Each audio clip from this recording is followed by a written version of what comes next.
শুভেচ্ছা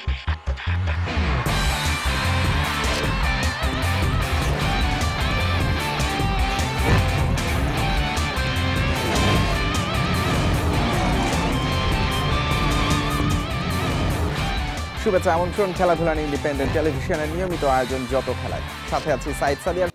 Asia cup ও টি-20 বিশ্বকাপের জন্য এখন থেকে দলকে প্রস্তুত করা হচ্ছে। কোচ মোহাম্মদ সালাউদ্দিন বলছেন, লিটন আগের ভুল থেকে শিক্ষা নিয়ে দারুণভাবে দলকে নেতৃত্ব দেবেন।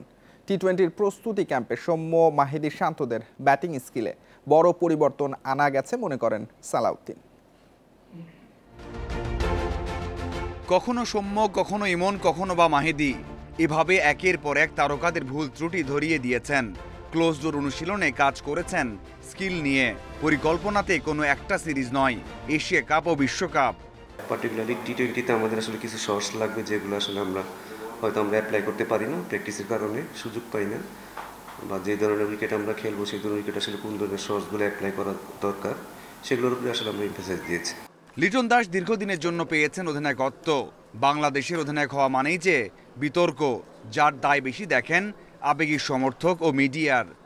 বাংলাদেশের টিমের ক্যাপ্টেন মানে আসলে পুরা দেশেরই ক্যাপ্টেন, এটা আমাদের মানতে হবে। আপনারা হয়তো অনেকে অনেক অপছন্দ করেন, অনেকে হয়তো অনেক ক্যাপ্টেন দিলে আপনাদের হয়তো মাথা গরম হয়ে যায়, কিন্তু বাংলাদেশ টিমের ক্যাপ্টেন্সি করাটা যদি আপনারা বাইরে থেকে মনে করতে পারেন যে অনেক সহজ, এটা অনেক সহজ কাজ না।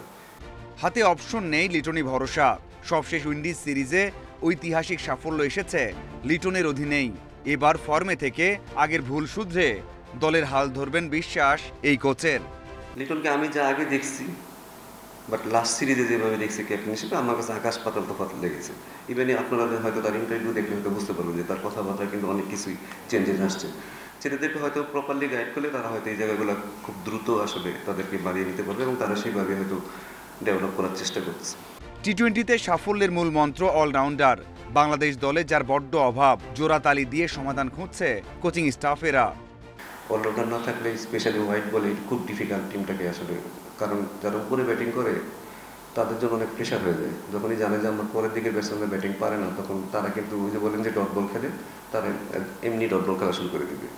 আন্তর্জাতিক অঙ্গনে সাফল্য পেতে এইচপি ও বাংলা টাইগার্সের সাথে জাতীয় দলের সমন্বয় হতে হবে দারুণ, যার অভাব রয়েছে বলছেন সিনিয়র এই কোচ। মাঝারুল ইসলাম, ইন্ডিপেন্ডেন্ট নিউজ।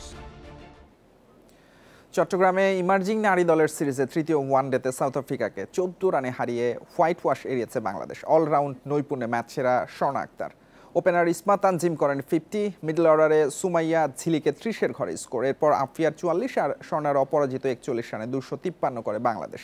জবাবে লরেন্স ও তুনি ক্লিফের 50-তে জয়ের পথে ছিল সাউথ আফ্রিকা, কিন্তু নিয়মিত বিরতিতে উইকেট তুলে ম্যাচের মোড় ঘুরিয়ে দেয় স্বাগতিকরা। প্রোটিয়াদের 6 ব্যাটার আউট হন 1 অঙ্কে। 2 বল আগে 239 রানে গুটিয়ে যায় সফরকারী দল। 3 উইকেট নেন স্বর্ণা, নাহারের জোড়া শিকার।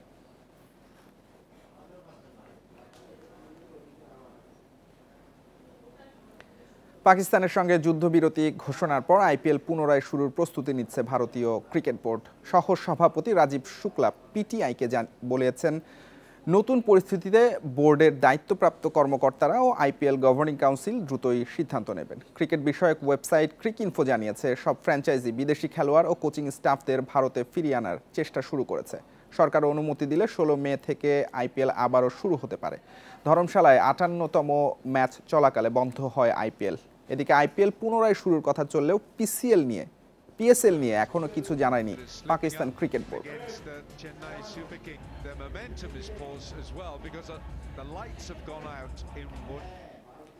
অনূর্ধ্ব-19 সাব চ্যাম্পিয়নশিপের সেমিফাইনালে বাংলাদেশ গ্রুপ পর্বের দ্বিতীয় ও শেষ ম্যাচে ভুটানকে 3-0 গোলে হারিয়েছে ডিফেন্ডিং চ্যাম্পিয়নরা। গোল করেছেন মোর্শেদ, সুমন আর অধিনায়ক ফয়সাল।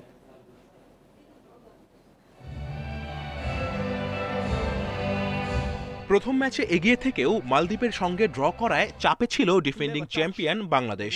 ভুটানের বিপক্ষে অবশ্য আধিপত্য দেখায় শুরু থেকেই। অরুণাচলের গোল্ডেন জুবলি স্টেডিয়ামে এদিন আক্রমণাত্মক ফুটবলের জোর লাল সবুজ যুবাদের। প্রথম সাফল্য ম্যাচের 13 মিনিটে ফয়সালের ক্রস থেকে গোল করে দলকে এগিয়ে দেন মোর্শেদ আলী। দ্বিতীয় গোলের জন্য বেশিক্ষণ অপেক্ষা করতে হয়নি। এবার মোর্শেদের অ্যাসিস্টে ব্যবধান দ্বিগুণ করেন সুমন শরণ। 2 গোলের লিডে নিয়ন্ত্রণ বাংলাদেশের। প্রথম ম্যাচে দ্বিতীয়ার্ধে ছন্দপতনের মাসুল দিতে হয়। এদিন কোনো ভুল করেনি ছোটনের শিষ্যরা। আক্রমণের চেয়ে বলের নিয়ন্ত্রণে মনোযোগী ছিল বাংলাদেশ। শেষ দিকে খেলায় কিছুটা গতি ফেরে। যোগ করা সময়ে আসে তৃতীয় গোল।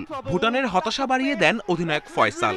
দাপুটে জয়ে সেমিফাইনালে বাংলার যুবারা। ছেলেরা তাদের শতভাগ দিয়ে আজকে 3 পয়েন্ট নিয়ে আসে।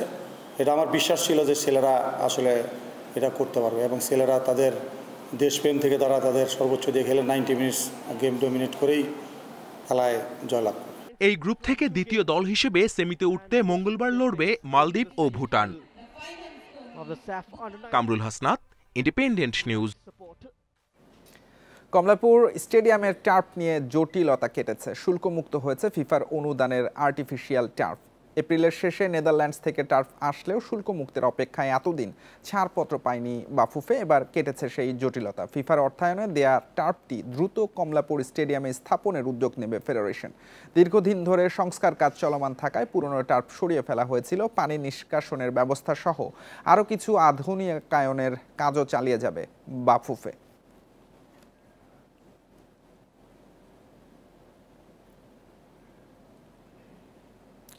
মৌসুম শেষে আল নাসের ছাড়তে পারেন ক্রিস্টিয়ানো রোনালদো। টানা ব্যর্থতার কারণে ক্লাবটির সঙ্গে চুক্তির নবায়ন স্থগিত করেছেন পর্তুগিজ মহাতারকা। এএফসি চ্যাম্পিয়ন্স লিগ থেকে বিদায়ের পর সবশেষ ম্যাচে আল ইত্তিহাদের কাছে হেরে লিগ শিরোপা জয়ের আশাও শেষ বলা যায়। 30 ম্যাচে আল নাসেরের 60 পয়েন্ট, শীর্ষে থাকা ইত্তিহাদের চেয়ে 11 পয়েন্ট পিছিয়ে।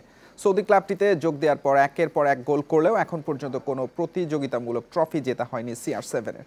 স্প্যানিশ সংবাদ মাধ্যম মার্কার দাবি, চুক্তি নবায়ন নিয়ে ক্লাব কর্তৃপক্ষের সঙ্গে আলোচনা বন্ধ রেখেছেন রোনালদো। তাই মৌসুম শেষে অন্য কোনো দলের হয়ে তার খেলার সম্ভাবনা তৈরি হয়েছে।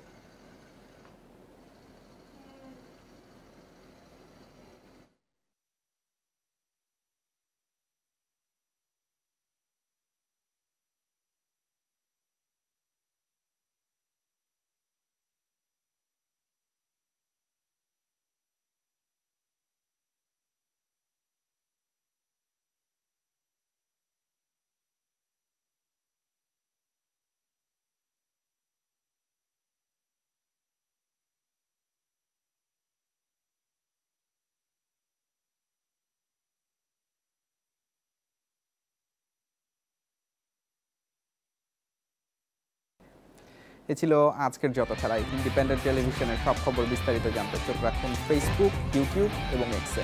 আমন্ত্রণ পরের আয়োজনে।